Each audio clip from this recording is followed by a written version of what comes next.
गिबियावनो बरजरानि गासैबो रायजो राजाखौ जोंनि मिथिंगा बिखायाव सबनिफ्राय साबसिन बिटिआर हालामाव 40टा समस्थिनि गेजेराव एसे समायना रमायना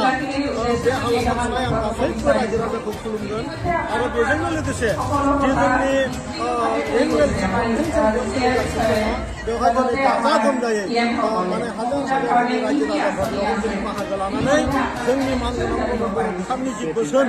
आरो बे ओनसोलनि डेभेलपमेन्टनि खोथा बेखौ लानानै जों सावरायदों आरो जोबोद गोजोननाय मोन्दों मानसिफ्रा जोबोद उत्साह आरो बिराद गोजोननाय बे ओनसोलाव देखायदों सार गुबुन गुबुन महकुमायावहाय जे दाउ अमानि फार्म खालामदों बेखौ बरजरा होनोबा बेफोरबायदि फार्मखौ मोननाय जायो बेनि खोथायाव मा बुंगोन जोङो गोबां मिसन लानानै दङ आरो आं सानदों माने बेवहाय जोंहा गोबां माने दैदेनगिरिफोरनि कमिउनिकेसन मोनसे गेप दङ आरो बे कमिउनिकेसन गेपखौ जोङो थाबैनो फोसाबनांगोन खारन गोबां माने बरजरा जोंनि माने सोनाब बंगनि एकदम माने खाथिथारा नांथाबनाय ओनसोल आरो बेजोंहाय मानसिफोरा जोंनि जि दैदेनगिरिफोर दं स्पेसियेलि बिथांमोना बिटिआर सरकारनि जि दैदेनगिरिफोर दं बिथांमोनजों कमिउनिकेसन गेपनि जाहोनाव बेयाव थानाय रायजो राजाफ्रा गोबां दाउ फिसिनाय अमा फिसिनाय आरो बोरमा फिसिनाय बे आसनिनिफ्राय गोजानाव जानानै दङ बे खोथाखौ आं रियेलाइज खालामनो हादों आरो नैबे बोसोराव बेखायनो आं जोंनि चेयारमेन जोंनि जि दैदेनगिरिफोर दं बिथांमोनखौ बोसोन होदों दिनै आं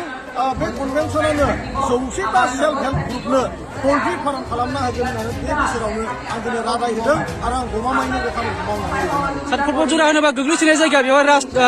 लामा दालांनि अबस्थाया जोबोद गाज्रि बेनि सायाव मा राहा लागोन 17 बोसोर बिटिआर सरकारा बे हालामाव जेबो खामानि मावाखै गारसोथारनानै दोनदों बेवहाय हाग्रामा आरो हाग्रामानि जि बिबानाव बे सानै मानसिया लोगो जानानै लुण्ठन खालामदों गोबां लामानि फैसा फैदोंमोन जाख्ल'जोबदों गोबां मिथिं जाग्रा न'फोर फैदोंमोन हाबदान खालामनानै गासैबो खामानिखौ लन्द' बन्द' खालामनानै जादों दा दिनै बेनिफ्रायनो जिहेतु गासिबो मिथिखागौ 900 कौटि रां अलरेडि माने हाग्रामा महिला मोननानै दङ जानानै दङ दा बेनिखायनो जों लासै लासै जिखिनि हागौ बरजरा ओनसोलाव गोबां लामा मावगासिनो दङ आरो गोबां आसनिजों जों बे ओनसोलखौ बुंफबजोबनानै 40टा समस्थिनि गेजेरावनो साबसिन खालामनायनि थांखिजों जों खामानि मावनो जों गासिबो इयुमा बेयाव फैदों आरोखि 2024आव रायजो राजाफोरखौ मेसेज मा होनो सानगोन 2024आव जोंनि जे माने दा गोजोननि जि सरकार जि मोनसे थासारि दिनै खुलायै बेवहाय रायजोफ्रा मिथिङाव फैनो हादों गासैबो गावनि खोथाखौ बुंदों मोननाय मोनैनि खोथा रायलायदों आरो बेनो जाहाथे 2024आव जोङो क'क्राझार आरो उदालगुरि समस्थिनिफ्राय जाहाथे जोंनि बिथिंखौ हरनानै जों आरो दिल्लीनिफ्राय जाहाथे बांसिन रां आरो जोंनि समस्याखौ जाहाथे जों दिल्लीयाव खोन्थानो हायो बिनिनो समग्र बिटिआरआव ज' जासिगासिनो दङ